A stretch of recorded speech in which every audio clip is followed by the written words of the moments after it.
খাজা মুঈনুদ্দিন চিশতি রহমতুল্লাহ আলাইহি উনি প্রথমে কোরআন হাফেজ হয়েছিলেন। কোরআন হাফেজ হওয়ার পরে তারপরে হাদিস শাস্ত্র, এরপরে ফিকাহ শাস্ত্র, এরপরে তাফসীর শাস্ত্রের উপরে উচ্চতর ডিগ্রি হাসিল করার পরে উনি খাজা উসমান, ওনার পীর খাজা উসমান হারুনি রহমতুল্লাহ আলাইহির খেদমতে 20 বছর ছিলেন। সুবহানাল্লাহ। ইলমে শরীয়ত হাসিল করার পরে উনি ওনার পীর মুর্শিদ খাজা উসমান হারুনি রহমতুল্লাহ খেদমতে ছিলেন 20 বছর। 20 বছর ওনার পীরের দরবারে খেদমতে থেকে উনি ইলমে তাসাউফ, ইলমে তরিকত, ইলমে মারফত, ইলমে হাকিকত, ইলমে বেলায়েত হাসিল করার পরে ওনার পীর যখন এজাজত দিল, যাও এখন আমি তোমাকে আল্লাহর হাবিব পর্যন্ত পৌঁছিয়ে দিলাম, এবার তুমি আল্লাহর হাবিবের হুজুরপুর নূর সাল্লাল্লাহু আলাইহি সাল্লামের দরবারে পাকে যাও। সুবহানাল্লাহ। ওনার পীর সাহেব যখন ওনাকে অনুমতি দিলেন, এজাজত দিলেন, তখন উনি মদিনাতুল মুনাওয়ারা জিয়ারতের জন্য, মক্কা শরীফে হজ করার জন্য উনি বের হলেন। সুবহানাল্লাহ। হজ করে যখন হুজুর পাক সাল্লাল্লাহু আলাইহি সাল্লাম মদিনাতুল মুনাওয়ারা হুজুর পাকের দরবারে মদিনা শরীফে যখন গেলেন, সেখানে দীর্ঘদিন উনি অবস্থান করার পরে হুজুর পাক সাল্লাল্লাহু আলাইহি ওয়াসাল্লাম উনাকে এক মুষ্টি মাটি দিলেন। আয় গরিবে নওয়াজ, আয় খাজা মুঈনুদ্দিন, আয় মুঈনুদ্দিন, তোমাকে এই মাটিগুলো এক মুষ্টি মাটি দিলাম, এই মাটির খুশবু যেখানে পাবে সেখানে গিয়ে তুমি আমার এই ইসলাম, আল্লাহর মনোনীত এই ধর্ম তুমি সেখানে গিয়ে প্রচার করবে। সুবহানাল্লাহ। তোমাকে আমি দায়িত্ব দিলাম, এই মেটির খুশবু যেখানে পাবে এই হিন্দুস্তান, সেখানে গিয়ে তুমি কি করবে? ইসলাম প্রচার করবে। তুমি যারা পথভ্রষ্ট আছে তাদেরকে হেদায়েতের পথে তুমি আনবে। সুবহানাল্লাহ। তো উনি নবীজির ইরশাদ ক্রমে উনি আসার সময় সাইয়েদনা গাউসে পাক রাদিয়াল্লাহু তাআলা আনহু, অলিকুল সম্রাট, ওয়াকুল্লু ওয়ালিয়িন আলা কাদামি ওয়া ইন্নী আলা কাদামিন নবী বদরিল কামালি, আসসালামাই নূরে চশমে আম্বিয়া, আসসালামাই মারহাবায়ে গাউসুল আজম, মারহাবা মারহাবায়ে কুতুবে আলম, মারহাবা। অলিকুল সম্রাট হুজুর সাইয়েদনা গাউসে পাকের দরবারে গেলেন। সেখানে 2 মাস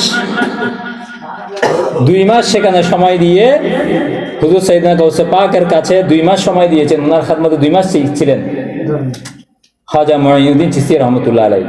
ওনার থেকে অনুমতি নিয়ে, ইলমে বেলায়েতের অনুমতি নিয়ে ইলমে বেলায়েত হাসিল করে উনি যখন সত্যায়িত করলেন, তখন উনি খাজা গরিবে নওয়াজ রওনা হয়ে পাকিস্তানের দাতা গঞ্জ লাহোরী রহমতুল্লাহ এখানে চিল্লা করলেন। সুবহানাল্লাহ।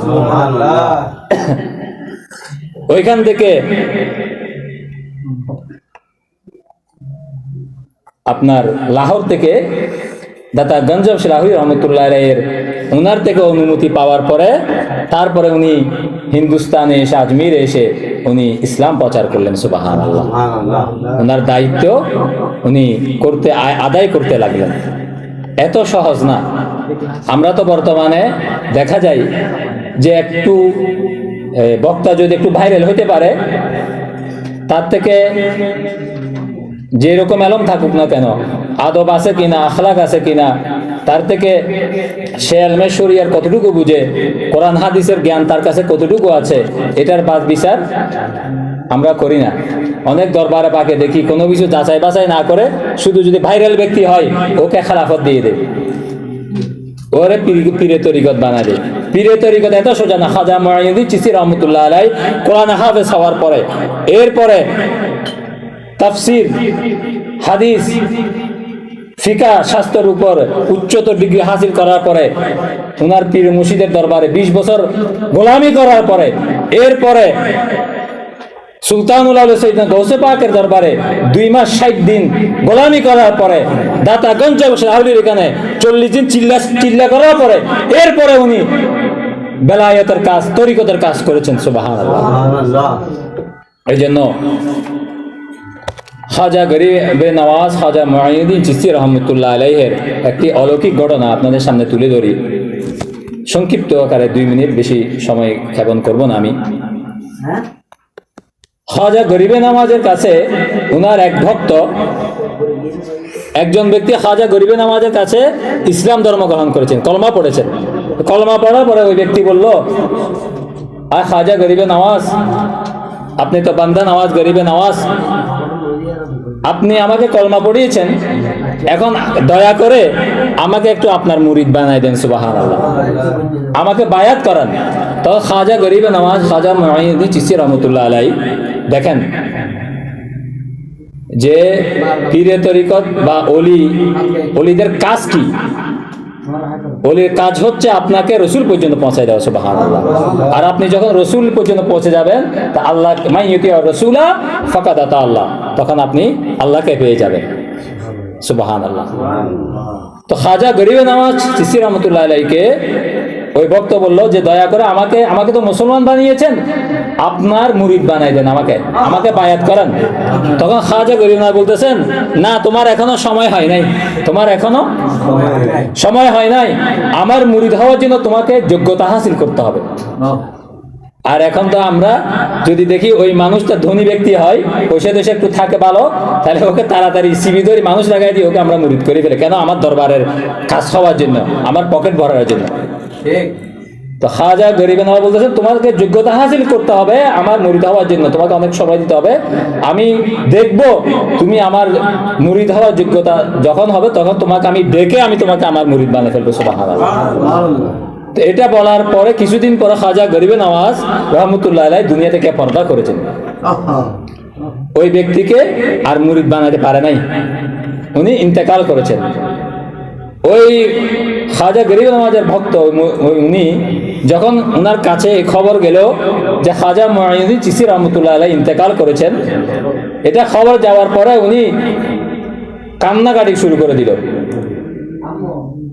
উনি খাজা গরিবে নওয়াজ বিরহে, ওনাকে হারানোর বিরহে উনি পাগল হয়ে গেল। উনি এমন দিশাহারা হয়ে গেল, এমন খাজা গরিবে নওয়াজ জন্য পাগল হয়ে গেল, দেওয়ানা হয়ে গেল। উনি এক রাত্রে ইবাদত করার পরে, এশারের নামাজের পরে উনি নিজে নিজে বলতে লাগলো, আয় খাজা গরিবে নওয়াজ, ওনার পীরকে সম্বোধন করে বলতে লাগলো যে আমি শুনেছি যে আউলিয়া কেরামরা কখনো মরে না, আউলিয়া কেরামরা কখনো মরে না। সূরা নিসার মধ্যে আসতেছে, ওয়ালা তাহসাবান্নাল্লাযীনা কুতিলু ফী সাবিলিল্লাহি আমওয়াতা বাল আহইয়াউন ইনদা রাব্বিহিম ইরযাকুন। যারা আল্লাহর রাস্তায় থেকে, দুনিয়া থেকে মৃত্যুবরণ করে, বাল আহইয়াউন ইনদা রাব্বিহিম ইরযাকুন, আল্লাহ বলতেছেন তারা কখনো মৃত নয়, তারা বরং জীবিত, তাদের জন্য কবরে আমি রিজিক পাঠাই। সুবহানাল্লাহ। আয় গরিব নওয়াজ, আমি শুনেছি যে আউলিয়া কেরামরা কখনো মরে না, তো আপনি আমাকে আপনার হায়াতে জিন্দেগির মধ্যে আমাকে আপনি মুরিদ করতে পারেন নাই। আপনি যেখানে গিয়েছেন সেখান থেকে হলে আমাকে মুরিদ করতে হবে। আমি জানি যে আউলিয়া কেরামরা কখনো মরে না। এরকম উনি হাহাকার করতে করতে, আত্মচিৎকার করতে করতে খাজা বাবা দেওয়ানা হয়ে ওনার তন্দ্রা চলে আসলো। উনি ওই দিন রাতে ঘুমিয়ে গেলেন। সুবহানাল্লাহ। তো ঘুমের মধ্যে আল্লাহু আকবার, দেখেন কি নিয়ামত। যখন ঘুম চলে আসলো, তখন স্বপ্নের মধ্যে হুজুর সেই আকায়ে মুস্তাফা তাজদারে মদিনা সুলতানের রিসালাত আহমদ মুস্তাফা মুহাম্মদ মুস্তাফা সাল্লাল্লাহু আলাইহি ওয়াসাল্লাম এসে হাজির হয়ে গেল। আয় আমার উম্মত, তুমি ঠিকই বলেছো যে ওলিরা কখনো মরে না, নবীরা কখনো মরে না, তারা মৃত নয়, তারা জিন্দা। আমার আওলাদ মুঈনুদ্দিন সে মরেনি। যাও তুমি কালকে সকালে গিয়ে তুমি আমার আওলাদের কাছে গিয়ে তুমি মুরিদ হয়ে যাবা। আমি ইজাজত দিয়ে দিলাম, আমি বলেছি তুমি কালকে গিয়ে তুমি আমার মুঈনুদ্দিনের দরবারে গিয়ে সরাসরি তুমি তার কাছে মুরিদ হয়ে যাবা। সুবহানাল্লাহ।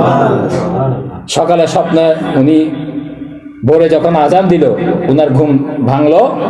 উনি ফজরের নামাজ পড়ে সোজা চলে গেল খাজা মুঈনুদ্দিন চিশতি রহমতুল্লাহ দরবারে। যাওয়ার সাথে সাথে খাজা মুঈনুদ্দিন চিশতি রহমতুল্লাহ আলাইহি রওজা পাক থেকে তাকে হাত মোবারক বের করে দিয়ে ওই ভক্তকে উনি মুরিদ বানালেন। সুবহানাল্লাহ। বলে আয় আমার মুরিদ, আয় আমার ভক্ত, আয় আমার দেওয়ানা, আমি চেয়েছিলাম আমি যদি তোমাকে ওই দিন তোমাকে আমি মুরিদ বানিয়ে দিতাম, তাহলে আজকে স্বপ্নের মধ্যে তুমি প্রিয় নবীজি হুজুর পাক সাল্লাল্লাহু আলাইহি ওয়াসাল্লামকে তুমি স্বপ্নে দেখতে না।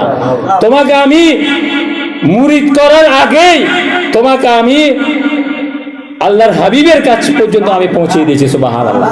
এটাই হচ্ছে খাজা গরিবে নওয়াজ, এটাই হচ্ছে খাজা গরিবে নওয়াজ। খাজা গরিবে নওয়াজের দামন আপনি ধরার আগেই, ধরার ইচ্ছা করলে আপনি মদিনার সাথে আপনার সম্পর্ক হয়ে যাবে। সুবহানাল্লাহ। এটাই হচ্ছে খাজা গরিবে নওয়াজ।